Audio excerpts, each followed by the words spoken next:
বন্ধুরা আমরা হোটেলে পৌঁছে গেছি আর এই দেখো ওপরটা দিয়ে এদের কি সুন্দর হাড়ির মতো দেওয়া, তার মধ্যে লাইট দেওয়া। চলো এবার আমাদের রুমে ঢোকা যাক, দেখি রুমটা আমাদের কেমন দিয়েছে।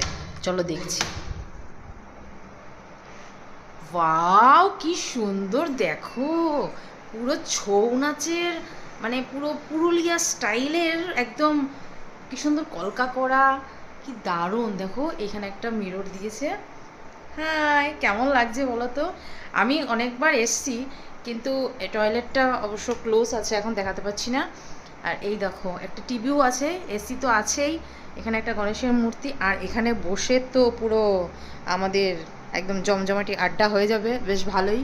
তো তোমাদের কেমন লাগলো রুমটা অবশ্যই কিন্তু জানিও আমাকে কমেন্টে। দেখো রুমটা কেমন লাগছে, আমার তো খুবই পছন্দ হয়েছে, কারণ এই রকম স্টাইলের রুম আমি কোনো দিন দেখিনি, এই ফার্স্ট টাইম দেখলাম যে মন্দারমণিতে এই রকম স্টাইলের রুম। এগুলো পুরুলিয়াতে দেখা যায় কিন্তু এখানে দেখা যায় না। তো তোমাদের কেমন লাগলো অবশ্যই কিন্তু কমেন্টে জানিও। Tata, bye bye, love you deer.